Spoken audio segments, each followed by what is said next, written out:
की बेटी काय आहेत बाबासाहेबांचे उपकार? बाबासाहेबांच्या उपकाराशिवाय आम्ही शून्य आहोत.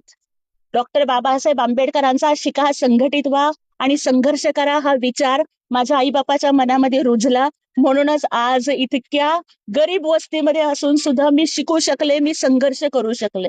केवळ उमेदवारी दिल्यावरतीच नाही, तर शिवसेनेचा दसरा मेळावा असेल, वर्धापन दिन असेल, प्रत्येक स्टेजवरती मी अभिमानानं सांगते की भीमराज की बेटी मैं जय भीम वाली हूँ. आणि मला त्याचा अभिमान आहे की मी बाबासाहेबांची लेक आहे. मी एवढंच म्हणते कि रुतबा मेरे सर को तेरे संविधान से मिला है, रुतबा मेरे सर को तेरे संविधान से मिला है, ये अधिकार और खासदार भी मुझे तेरे संविधान से मिला है. औरों को जो मिला है वो शायद मुकद्दर से मिला है, लेकिन मुझको तो ये मुकद्दर भी बाबा साहब के संविधान से मिला.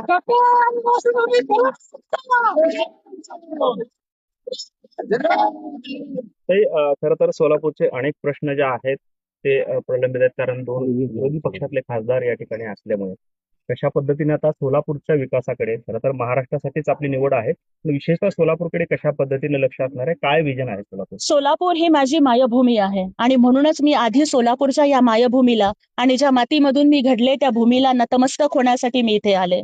सोलापूरचे माझ्यावरती अनंत उपकार आहेत, कारण एका तेलुगू बोलणाऱ्या मुलीला, एका मागासवर्गीय मुलीला सोलापूरकरांनी सूत्रसंचालिका असेल, वक्ता असेल, कार्यकर्ती असेल, एखाद्या पक्षाची शहर अध्यक्ष असेल, या प्रत्येक भूमिकेतून सोलापूरकरांनी स्वीकारलं आणि माझे सोलापूरकर बांधव हे माझ्या पाठीशी उभे राहिले.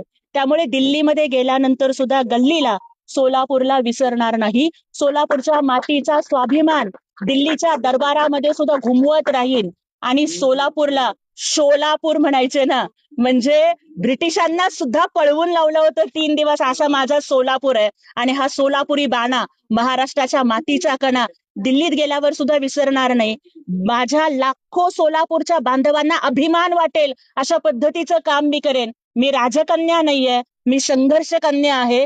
गरीब आई बापाची पोरगी आहे. माझा बाप मोठा नाही, माझी आई मोठी नाही, माझी लोक मोठे नाहीत, माझं घर मोठं नाहीये, मी बंगल्यात राहत नाहीये. त्याच्यामुळे सोलापूरचे जे बांधकाम कामगार आहेत, सोलापूरच्या ज्या विडी कामगार महिला आहेत, आज इथं तुम्ही जेवढ्या महिला इथं उभारलेल्या बघताय, त्यातली कुणीतरी धुणी भांडी करायला जाते, कुणीतरी हॉस्पिटलमध्ये काम करायला जाते, कुणीतरी हॉटेलमध्ये चपात्या लाटायला जाते. या सगळ्यांच्या कष्टाची मला जाणीव आहे, कारण आज त्यांनी जो हार माझ्या सत्कारासाठी विकत आलाय तो त्यांच्या घामाच्या कष्टाच्या पैशाचा आहे. आणि त्याच्यामुळे त्यांच्या प्रत्येकीच्या आणि प्रत्येक कष्टकरी बांधवांच्या प्रश्नाला, सोलापूरचा पाणी प्रश्न असेल, रोजगाराचा प्रश्न असेल, या सगळ्या प्रश्नांना मी दिल्ली दरबारी आवाज उठवेन. आणि आमचे नेते एकनाथ शिंदे साहेब आणि खासदार डॉक्टर श्रीकांत शिंदे साहेब यांच्या मार्गदर्शनाखाली सोलापूरला आणि महाराष्ट्राला अभिमान वाटेल असं काम करेन, असा विश्वास वाटतो.